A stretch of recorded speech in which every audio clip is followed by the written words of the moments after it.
Hi everybody, I'm Brooke Sanders and I'm the Secret Garden Girl, and today I have another special treat for you. One of my neighbors. Let's tour Sarah's garden. Are you ready? Let's go. You're gonna dig this.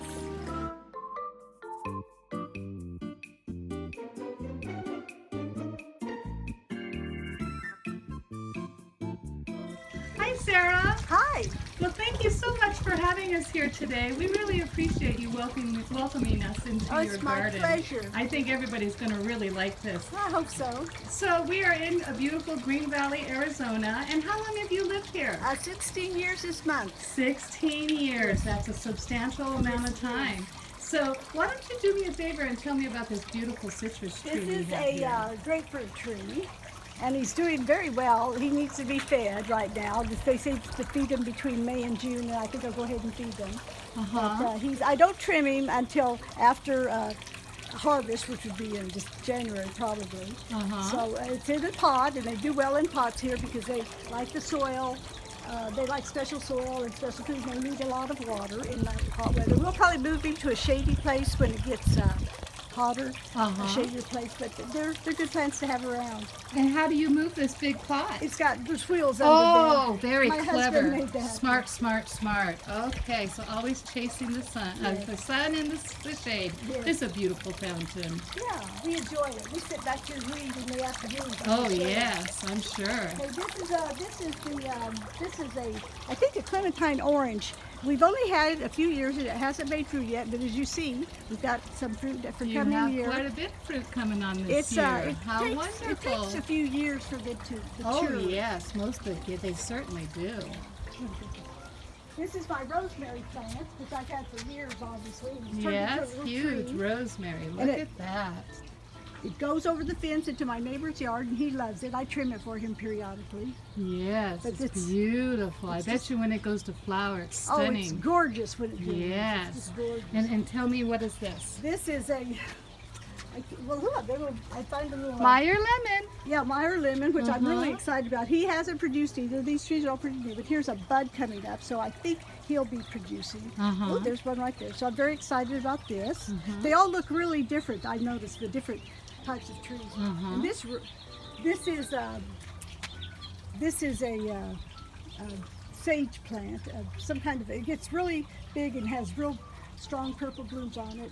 Oh, it's very, very pretty. Yeah, and I have to really hack it back. Yes, I would think so. And another citrus. This one is what is this one? I know.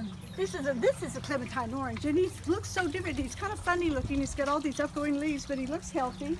I don't see any blooms on him, but again, this might be the newest one. Yeah, Clementine Orange is the newest one, so I've only had him for about a year probably. Oh, so you probably won't get fruit till maybe next year. Yeah, maybe, hopefully the next year. But I'm just learning how to. And these are your Moringas? My baby Moringas, you want me to get out of that? Yeah, look at that, folks. See, these are, as you all remember, I was giving away a whole lot of seeds. In fact, I have more, and this is the right time to be sowing them. So if any of you folks out there would like some, get in contact with me. So she put in 2 seeds, and look at that. She's doing just great.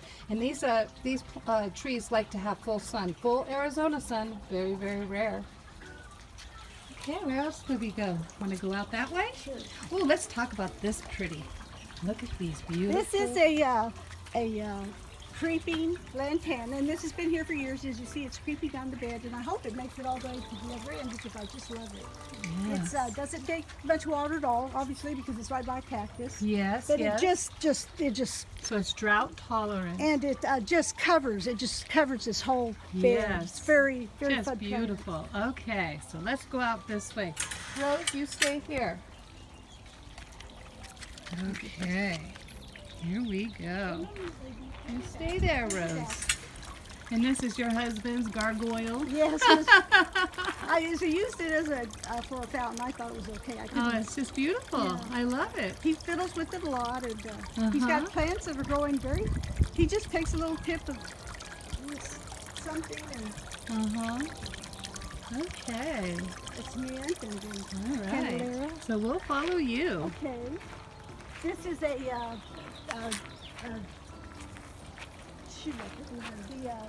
mountain laurel. Mountain laurel.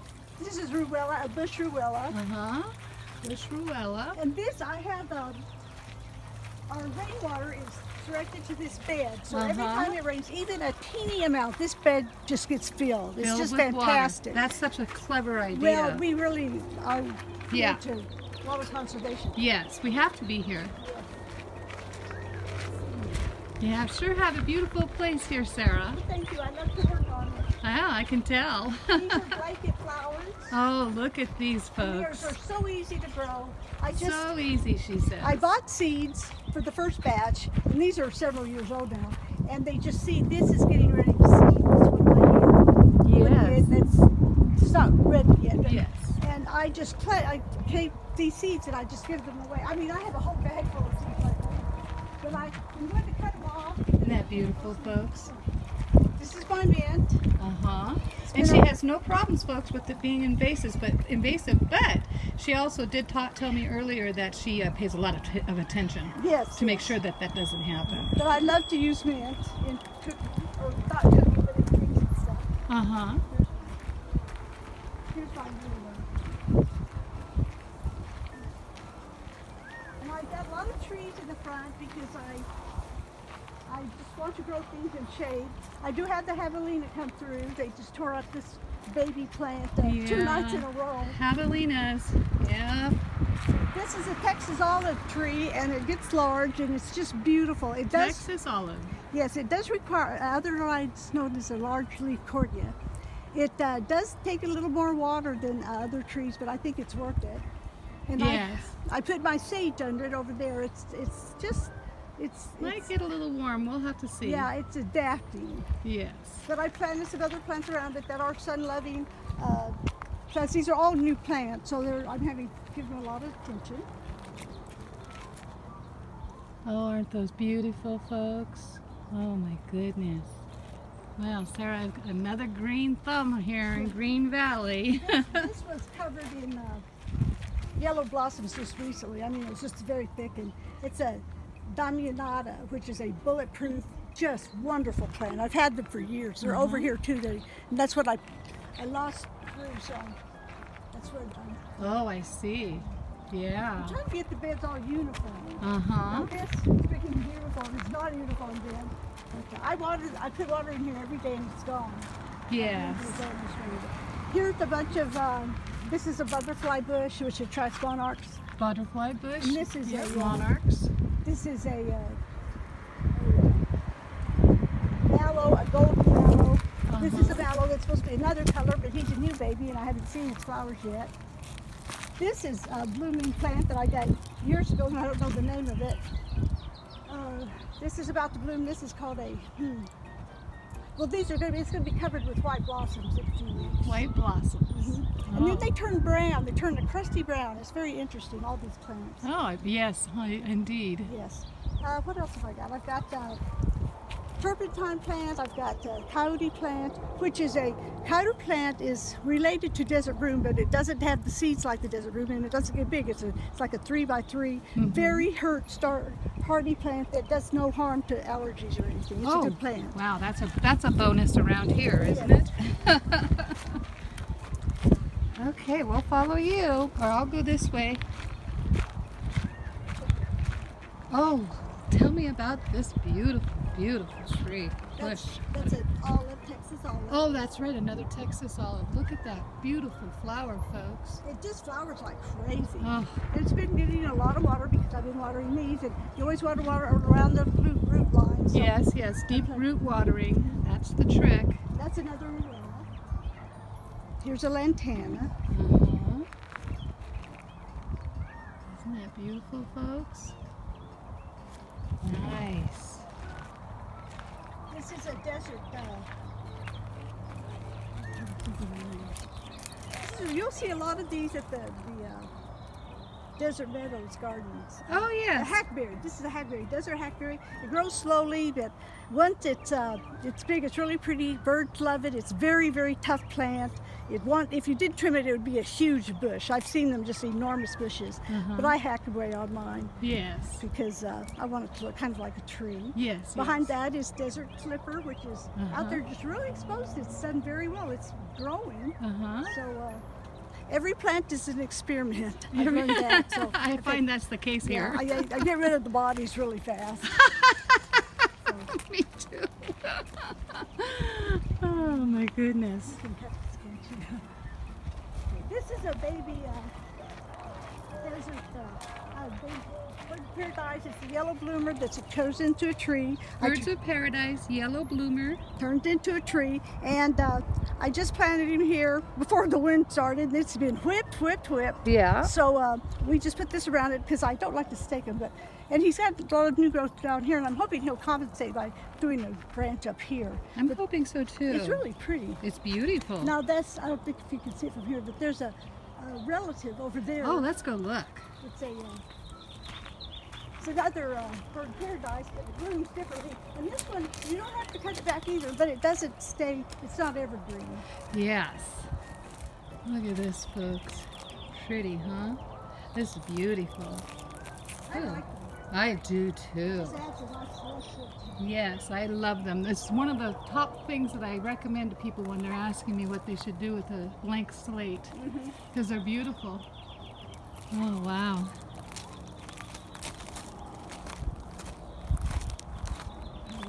And I want to ask you a question. Yes. For the magic tree, would this be a good spot?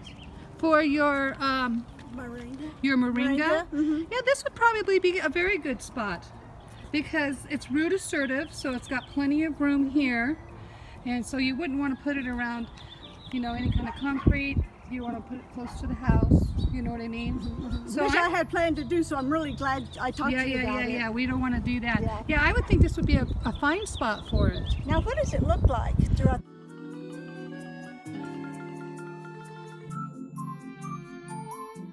We'll have to look it up. I'll send you Okay. a picture. Okay. Because it's kind of hard to explain, but they're not real huge. Okay. They kind of resemble the bird of paradise. Oh, I would Resemble love that. something like that. So it looks like a desert plant. Oh yes. Oh, great, Because it great. is. It's drought tolerant. It's really remarkable. Okay. Oh, I love that. I wanted a desert plant for here. So.